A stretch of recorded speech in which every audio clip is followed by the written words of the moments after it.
বৈষ্ণবদা, অগ্নিমিত্রা পাল যা বলেছেন ঠিক বলেছেন, উল্টে তৃণমূলই তো এই সংখ্যালঘুদের নিয়ে রাজনীতি করে, বিজেপি তো তাই বলছে। এইমাত্র তো বললাম যে দেখলাম সুকান্ত মজুমদার বলছে যে অগ্নিমিত্রা ভালো বলেছে এবং সংখ্যালঘু নাকি তোষণ করে তৃণমূল কংগ্রেস।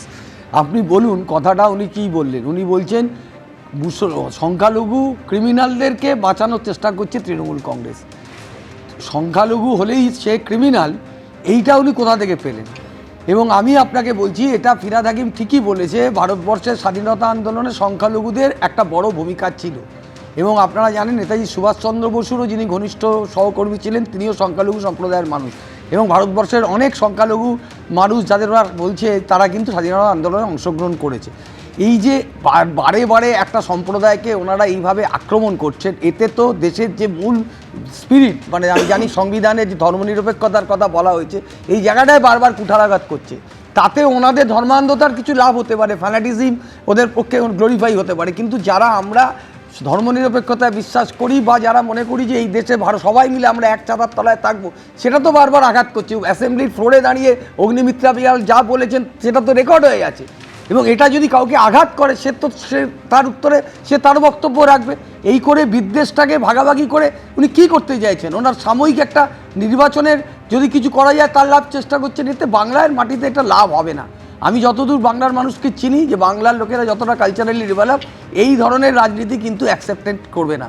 এবং এটাতে বিজেপি একদম যা হবে আগামী দিন আপনারা দেখতে পাবেন। আমি বিমলদার কাছে যাবো। বিমলদা, অগ্নিমিত্রা পালের এই মন্তব্য ঘিরে কিভাবে উত্তপ্ত হয়েছে বিধানসভা আমরা দেখেছি, কিন্তু প্রশ্ন হলো আপনার এই ব্যাপারটাকে এতটা সরলীকরণ কিভাবে করে দিচ্ছেন? সরলীকরণ কোথায় করুন? আপনার কি করে মনে হলো সরলীকরণ করছে? শুনুন, এই তৃণমূল কংগ্রেসের একটা কবিতা পড়ে দিন শুরু করে, আমি তোমার গাধা, তোমার হৃদয়ের অন্তঃস্থলে নাকি খুঁটি দিয়ে বাঁধা। এরা সবকটা খুঁটি দিয়ে বাঁধা এবং সেরকম ঘুরছে। আমার কথাটা বাংলাটাও বোঝে না। অগ্নিমিত্রা পাল কোথাও বলেননি যে সমস্ত মুসলিম হচ্ছে ক্রিমিনাল। এবং সবচেয়ে বড় কথা, তার কথাটাকে কদর্থ করে এরা ভাবছে যে মুসলিম ভোট তো ম্যাক্সিমাম ওদের ছেড়ে চলে গেছে। বলতে ওরা 2021-এ বলে, আমি শেষ করি, আপনাকে আমি বাধা দিইনি, আপনাকে আমি বাধা দিইনি। 2021-এ এদেরই ভোট স্ট্র্যাটেজিস্ট বলেছিল আমরা তো 30% দিয়ে শুরু করি। এদেরই সর্বোচ্চ নেত্রী বলেছিলেন যে যে গরু দুধ দেয় তার লাথি খেতে রাজি আছি। সেই গরু এখন আর দুধ দিচ্ছে না, আচ্ছা সে লাথি চালাচ্ছে। এই ভয়ে এখন নানা রকম ওই বাংলাকে কদর্থ করে ধরার চেষ্টা করছে। জেনে রাখুন, আমরা পরিষ্কার বলছি, তৃণমূল কংগ্রেসের এই লক্ষ্য সফল হবে না। কারণ এখন পশ্চিমবাংলার মানুষ বুঝে গেছে এদের তাড়াতে হবে, এদের না তাড়াতে পারলে পশ্চিমবাংলা বাঁচবে না। তাই ও হিন্দু হোক মুসলিম হোক, এদের পাশে কেউ নেই। আর 3টে মাস অপেক্ষা করুন না, এত ধৈর্য হওয়ার কারণ নেই। এরা যখন হবে লোকে বাতাস দিয়ে বিদায় দিয়ে দেবে, ওই গঙ্গা জল দিয়ে ধুতে হবে। এরা যখন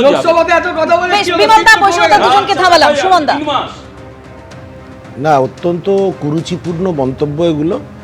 দেখুন, আইনসভা, সেটা লোকসভা হোক বা রাজ্যের বিধানসভা হোক, সেখানে দাঁড়িয়ে সংবিধানকে এরকম ব্ল্যাটেন্টলি অবজ্ঞা করা, ধর্ম নিয়ে, ভাষা নিয়ে, জাত নিয়ে কথা বলা, কোনো একটা সম্প্রদায়কে টার্গেট করা, তাদের ক্রিমিনাল বলা, এটা অসাংবিধানিক শুধু নয়, কুরুচিপূর্ণ। ভারতীয় জনতা পার্টি এবং তাদের প্রতিনিধিরা যারা নির্বাচিত হয়েছেন বিধানসভায় সংবিধানের নামে শপথ গ্রহণ করে, তাদের আমার মনে হয় না কোনো যোগ্যতা আছে মানুষের জন্য আইন প্রণয়ন করার। আমরা দীর্ঘদিন ধরে বলে আসছি এবং বিভিন্ন ধর্মনিরপেক্ষ প্রগতিশীল দলগুলো আমরা বাংলার মানুষকে বোঝানোর চেষ্টা করছি। এবং বাংলার মানুষ অবশেষে দেখতে পাবেন 2026-এ বুঝতে পারবে যে এই ভারতীয় জনতা পার্টি যারা ধর্ম নিয়ে, ভাষা নিয়ে, জাতি নিয়ে রাজনীতি করে, তাদের জন্যে বাংলার মাটি নয়। এবং ভারতবর্ষ থেকেও এদের বিদায় খুব সুন্দরভাবে হবে।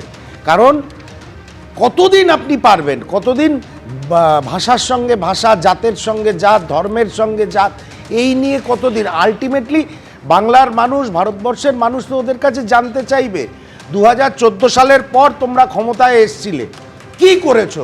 আমাদের রুজি রুটি, মাথার ছাদ, কৃষকদের জন্য তোমরা কি করেছো? কিচ্ছু করিনি। আমরা শুধু শিল্পপতিদের জন্য করেছি। আর সমাজটাকে ধর্মের নামে, ভাষার নামে ভাগ করে দিয়েছি। আমরা বাংলার মাটিতে রবীন্দ্রনাথকে অস্বীকার করেছি, বঙ্কিমচন্দ্রকে অস্বীকার করেছি, আমার সোনার বাংলা গানটাকে অস্বীকার করেছি, কিন্তু বিমলদাদের বক্তব্য ওরাই নাকি বিকল্প, একমাত্র বিকল্প। বিমলদা। অত্যন্ত লজ্জার কথা। আসবো। অশিক্ষিত, কুরুচিপূর্ণ সহাবস্থান কোনোদিন বাংলার মানুষ সহ্য করেন। আমি একটা কথা বলি, আগে কংগ্রেস অন্তত 5% ভোট পাক, তারপর তার কথার উত্তর দেবো। এসব শূন্য পাওয়ার দল, তাদের কি উত্তর দেবো? এইটাই তো কথা। মানুষ তাদের পাত্তা দেয় না, গুরুত্ব দেয় না। ওদের নেতারা- আমি শেষ করিনি, আমি কিন্তু আপনাকে একবারও ডিস্টার্ব করিনি। আপনি আমি শুনুন, আমি শেষ করি, এর সঙ্গে শূন্য, আমি শেষ করি। এটা রাজনৈতিক Please, রুচির পরিচয়। আমাকে বলতে দিন। এটা রাজনৈতিক আপনার রুচির দলটা পরিচয়। অশিক্ষিত, এটা মূর্খের দল। অশিক্ষিত, আপনার ওই মূর্খের নেতা দল। রাহুল গান্ধী ভারতীয় একটা জনতা পার্টি। অশিক্ষিত। একটা আপনি অশিক্ষিতের মতো কথা বলেন। আপনারা আক্রমণ করেন। বিজেপি হতে গেলে যোগ্যতা লাগে। এবিপি আনন্দ, এগিয়ে থাকে, এগিয়ে রাখে।